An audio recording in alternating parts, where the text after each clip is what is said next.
Hey everyone, this is Edward back again with yet another philosophical question. This time it is, why do we dream? So I'm sure we've all had some exciting or perhaps terrifying dreams in our lives, perhaps being chased by some horrible monster or some sort of wish fulfillment. I'm president and I'm married to a supermodel and don't tell my wife. Those types of dreams, right? Pretty exciting. So one thing maybe just at the start point here, maybe I want to sort of clarify what we mean by dreams. So I'm not going to be talking about daydreaming in this video. Maybe for another video we can talk about that, right? So daydreaming, you're sort of in control of what you're thinking about, right? You're just sort of lost to the world, but you are conscious about what you're thinking about. Whereas the dreaming that I'm talking about in this video is that one where you are in that deep sleep, what's often called the REM sleep or the REM sleep, where it is, for the most part, involuntary, right? You may have some control about what's happening, but probably not that much, right? You may remember the dream later, or you may forget it entirely, which is quite common, right? I won't really talk about what's called lucid dreaming, which is where you are in that maybe REM sleep, but you actually are fully aware that you're dreaming and can control it. I might discuss that a little bit more at the end of this video. We'll see how we go. But key part is this video is about that kind of involuntary dreaming. Okay? So there's a few ways we can look at this. Like we can start with sort of the traditional ideas. Maybe dreams are messages from the gods, right? Which could explain for the kind of their weirdness often, right? The gods don't think like we do, right? Their logic could be totally different. So that's why these dreams are often so hard to understand. Maybe we need to sort of think through the symbolism or the hidden messages in that dream. So that's interesting, and certainly a lot of people do believe that. But it seems a somewhat inefficient way of getting messages to us, right? You could just come down and shout at us, right? Or threaten us, like often the gods have done in the stories that we tell each other. So the whole dreaming thing and the whole like possibility that we don't even understand the message seems pretty inefficient, right? If I was a god, I think I could come up with a better way of getting a message to you than creating some very weird sort of completely abstruse or obscure message that perhaps you never understand, right? So in that case, I'm the god and I failed, right? It's not even your fault, it's my fault. So that's probably not the greatest example. Similarly with that, perhaps it is a message from the gods, or perhaps you just simply have a natural ability to foretell the future, right? People come and ask you a question, you go to sleep and you think on it, and you wake up and say, oh yes, you shouldn't go to war, or you should go to war, right? These sort of prophetic dreams. This is quite interesting because I think a lot of people, maybe even people or yourself, can probably tell you a story where they dreamt of something and then they say, look, that thing actually happened, right? So did they really predict the future, or is this just really sort of a selection bias type of thing, right? You forgot all the times where your prediction didn't come true and you focused on that one time where it did, okay? Particularly if you're perhaps dreaming about somewhat mundane things, right? If you're dreaming about the end of the world and that happens, well, maybe that's a more prophetic dream, a more real dream. But like I've had dreams where, for example, I had asked someone for a recommendation letter. And then that night I had a dream, and in the dream I thought, this guy is not going to give me the letter, right? And there was a few reasons behind that. In particular, like I hadn't written a very good request message for it. I realized in my dream, at least, that I could have done better there. And lo and behold, like 1 week later, the guy says, maybe I don't know you enough or something like that. Can't do the recommendation, right? So did the dream reveal this to me, or was it just me admitting to myself that I could have done better there? That is interesting. I certainly find it interesting. I still remember that dream, in part because of how it came true. But I've certainly had lots of other dreams that have made, sort of these predictions, if you can say it that way, and those never came true, right? Like I said, I have had dreams about being president, and in the dream I was certainly about the age I am now, and I am not currently president of anything, unfortunately. So those dreams were failures, or the God who gave them to me was useless. I don't know, right? So predicting the future, perhaps not, but perhaps a way to be more honest about your future, right? Maybe there's something there, maybe. But I think we have to be realistic, right? It's not exactly 100% thing, and it's not happening all the time, perhaps. What else going to be? Well, without the gods, without the future predictions and things like that, certainly there's still a lot of belief in some quarters about these hidden messages that might be in our dreams. Perhaps the biggest guy for this is Sigmund Freud, right? His interpretation of dreams, where he sort of saw all these hidden things that revealed something about your inner psyche or your sort of hidden desires, or perhaps the things that you're embarrassed about, these things that you are repressing. These are coming out in your dreams. If only you could understand what it was really trying to tell you. The joke here, is like nothing is just a cigar, right? Or a cigar is never just a cigar, right? Everything's about sex. Right? So you see that cup, well, that's sex, right? You see that thing, it's about sex. So Freud may have been a little bit obsessed by the sex thing, but he may have had a point that these dreams could be revealing something about, our subconscious thoughts, right? And that they could be useful as a guide to understanding ourselves deeper, or perhaps coming to some sort of dealing with perhaps past events. Perhaps I had a bad event in the past, and the dream is helping me to deal with that subconsciously and perhaps overcome it, right? Or at least to recognize it rather than repressing it, if that's something that we actually do, of course. And certainly a lot of people who say these repressed ideas maybe are not an actual real psychological effect. But I think there are hidden things there, like that dream example about the recommendation letter. That one perhaps didn't have that much of a hidden message, but it was basically saying, hey, Edward, you know what you did was not as good as it could have been, and you know that the result is not going to be what you want it to be. Whereas when I was awake, I was quite optimistic, really. It's like, yeah, he'll write the letter for me, no problem. My subconscious mind apparently already knew, no, there's not much chance he's going to do that. And then the dream brought it from my subconscious to my conscious mind, perhaps, right? Or perhaps this is simply just a way of processing my conscious thoughts. Perhaps I always had that seed of doubt in my conscious mind, and the dream just revealed that a little bit clearer. It's interesting thoughts, though, right? What else can we say? Well, if there is a message, even if it's from the gods or, from the cosmos or from our own subconscious, a question I always have, and I kind of mentioned this already perhaps, is why is the dream logic so convoluted, right? Why does it often make no sense, at least when you think about it later? In the dream, it's kind of a different thing, right? Sometimes it seems to make perfect sense. But then when you wake up, you realize that was very weird, right? Particularly, you can test this by telling your dream to somebody else and trying to walk them through from one scene to the other, right? One event to the other. The sort of logical leaps that happen are just amazing, right? But you accept them in the dream. But if you tell it to someone else, they say, well, what the hell are you talking about, right? This could never be a story in a book or a movie because it just makes no sense. We need to have like a narrative structure.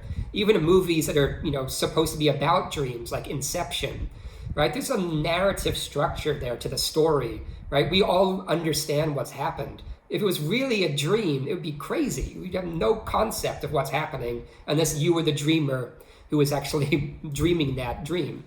So I think this one is very important to focus on, particularly if you do start thinking, oh, my dreams are telling me something. At the very least, it perhaps is humbling to think, well, they are useless often at telling you anything.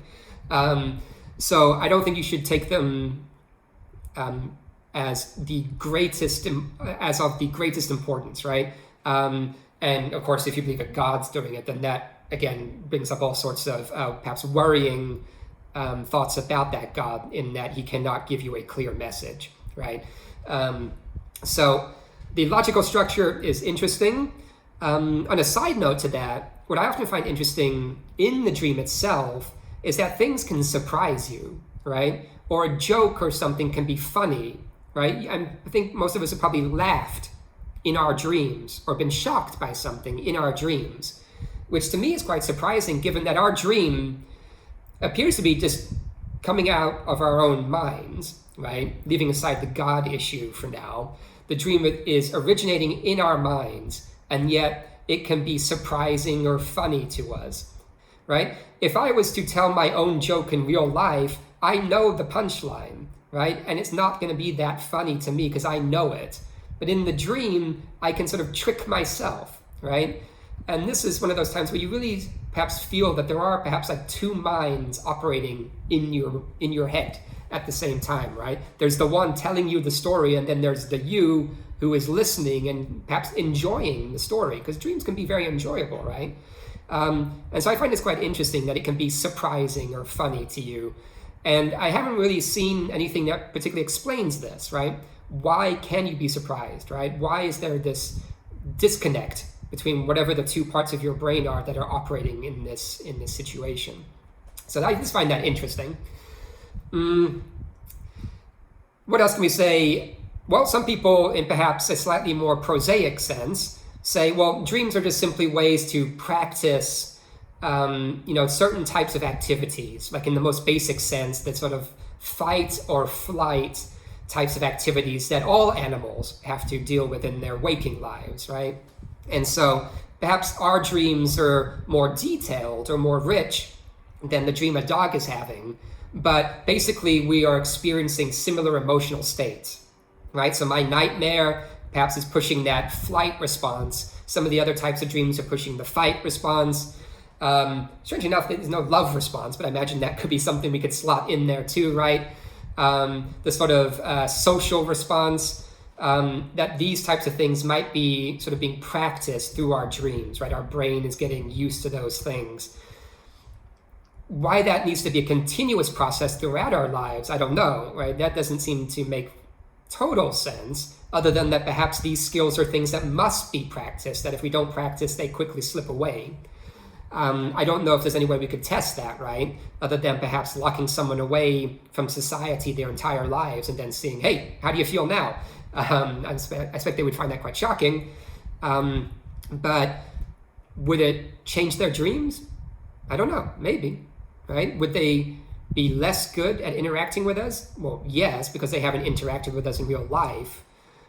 Well, actually, then, I think I just answered my question, right? If they can't act properly with us in real life after never meeting us, then what the hell was the dream teaching them, right? These dreams appear to start when we're very young and continue forever, right? Or until we die.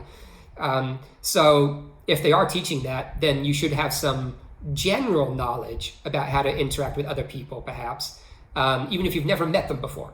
But that doesn't really feel true, right? We do need the actual physical social interaction and things like that to really get good at those types of behaviors. So maybe a few interesting things there. But again, like most of these, perhaps there's that sliver of truth surrounded by a whole bunch of, bullshit. Okay. What else can we say?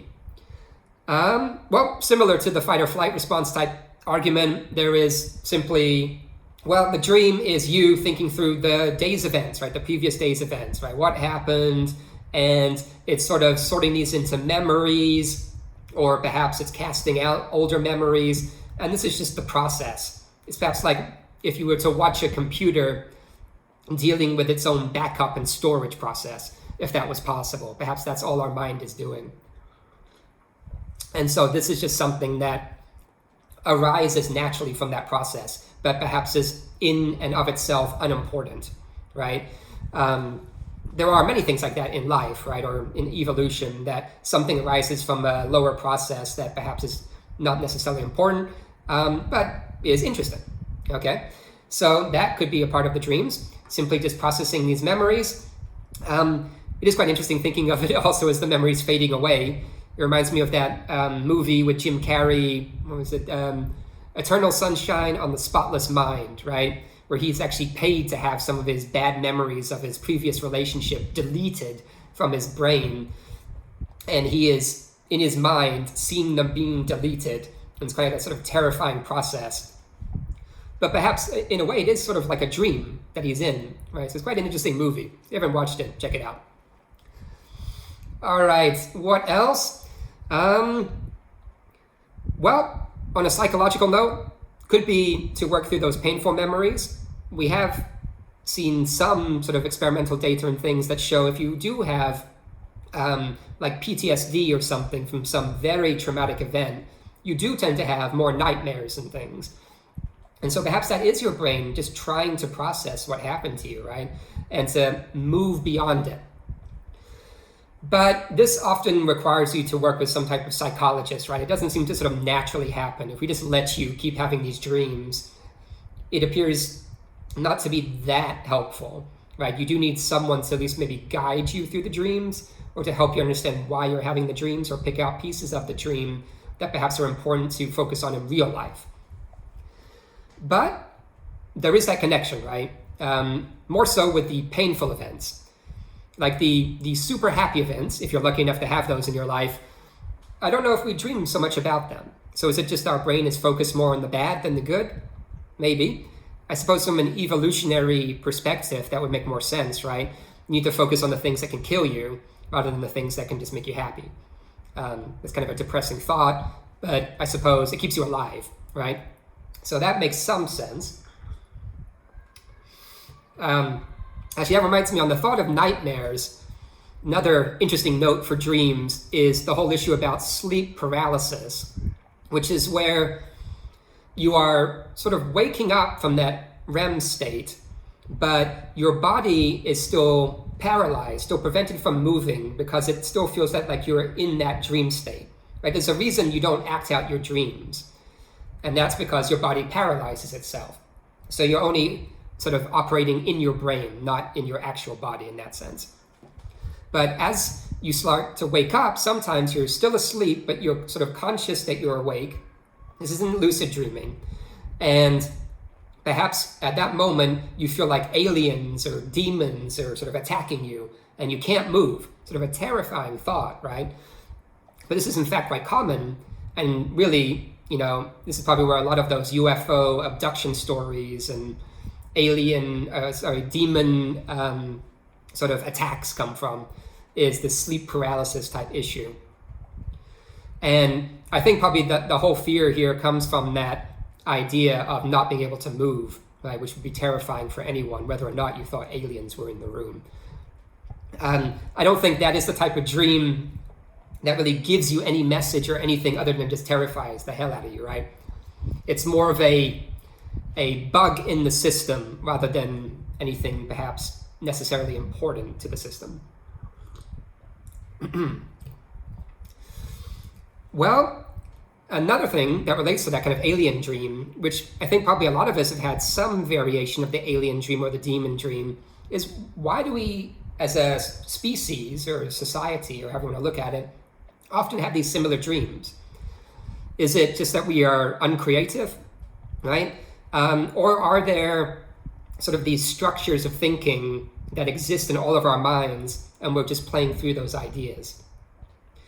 Like a child can still dream of sort of demons and monsters in a way. Perhaps it's not the same demon that we think of because we saw the movie, whatever, Poltergeist or something, and that's our demon in our dream now. But before that, there are these sort of shapeless monsters perhaps that we all dream about. And so perhaps there's some evolutionary link here, right?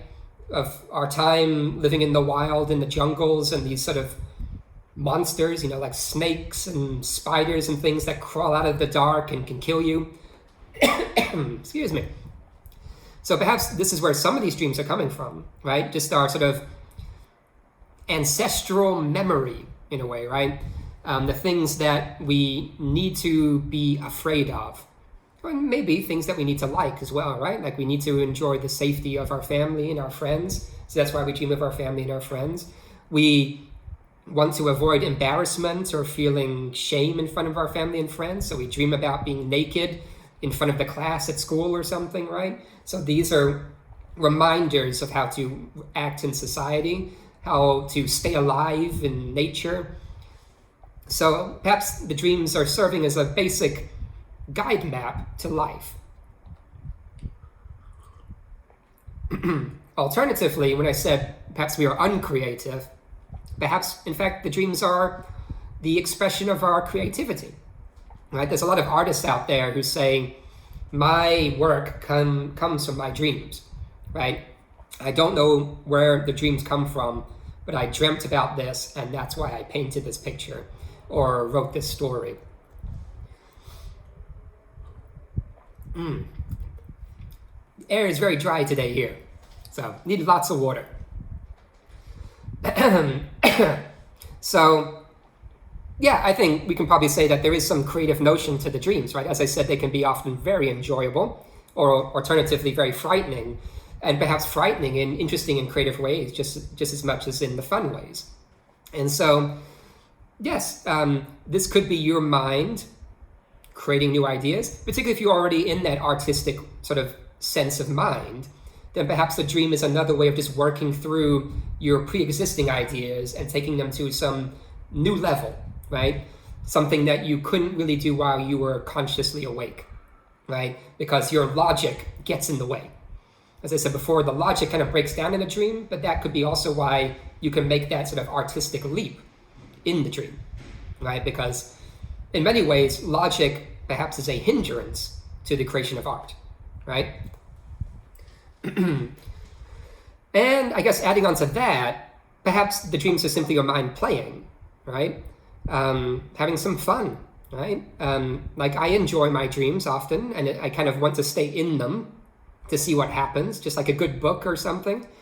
So the dream could be our subconscious mind just having fun, right? It's been busy all day, helping us do incredibly useful things like accounting and legal work and taking out the trash. And now it's time for it to have its own fun. That sounds pretty good to me.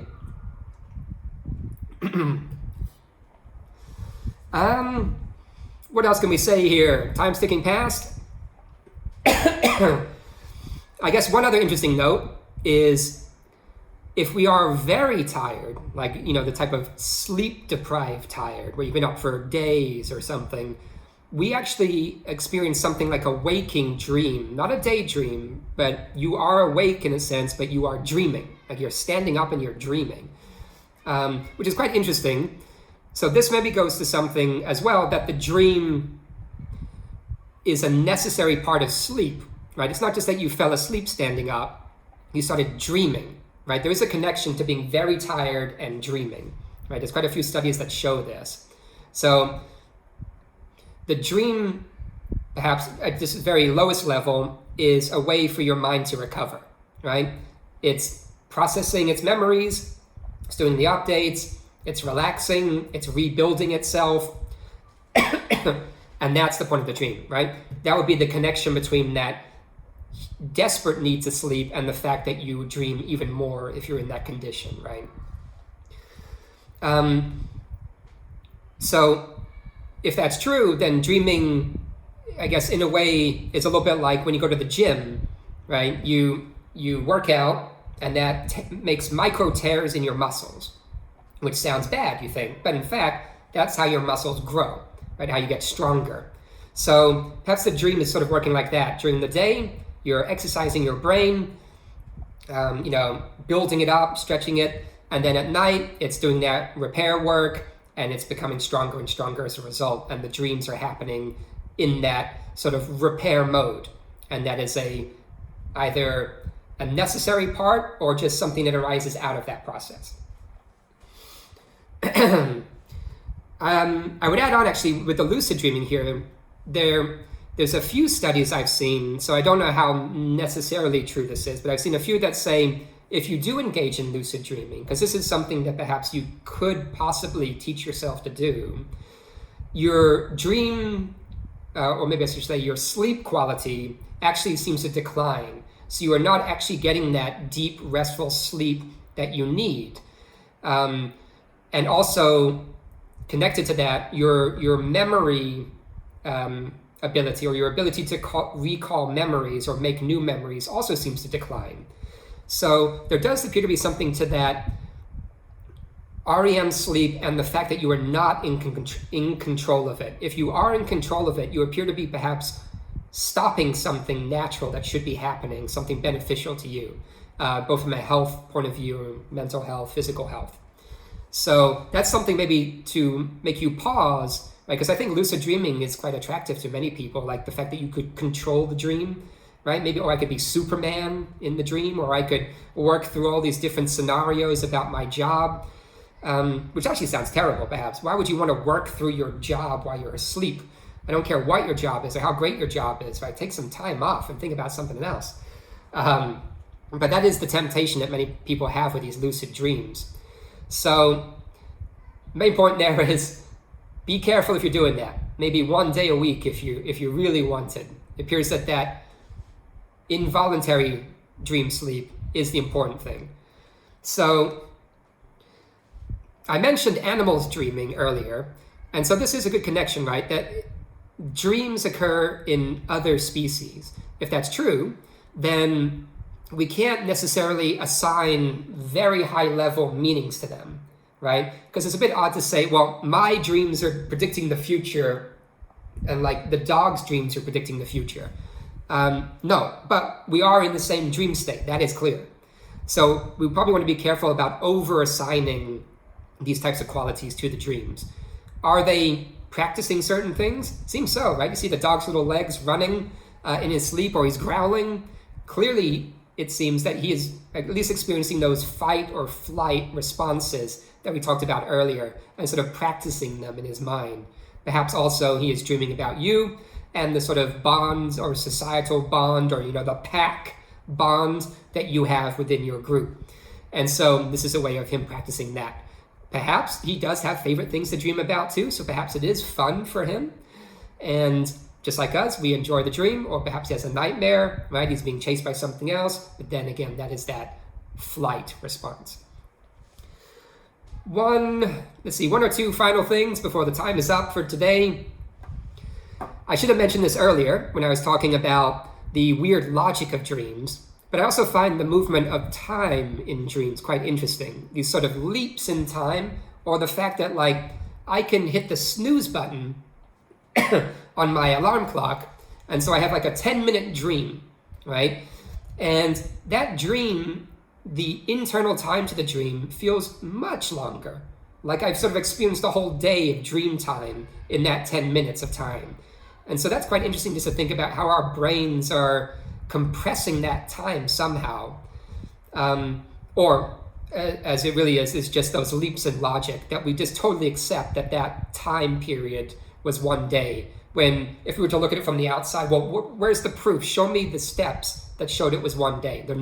There's none, right? You just simply thought to yourself, a day has passed. Final thoughts. Just like the Matrix, are we all dreaming now? Is this the dream world and the real world is out there somewhere?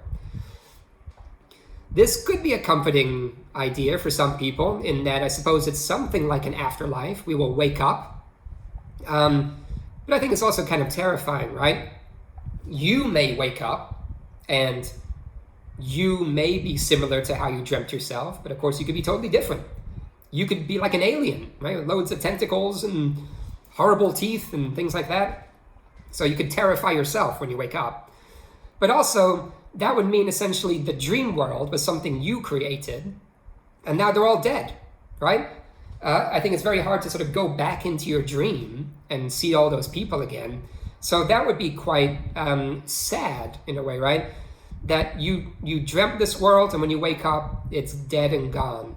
Even your concept of yourself is dead and gone when you wake up from that dream. So to me, that seems terrifying. So I'm hoping this is not all just a dream. And I hope you, the watchers, are not dreaming me, which is perhaps even more terrifying somehow. Although I don't know if that's logically possible or not. But who knows? Aliens can perhaps dream better than we humans can. All right, so I hope you enjoyed this video. It's given you something to dream about. And I will talk to you guys next time. Remember to subscribe, hit like, and all that stuff. Thank you.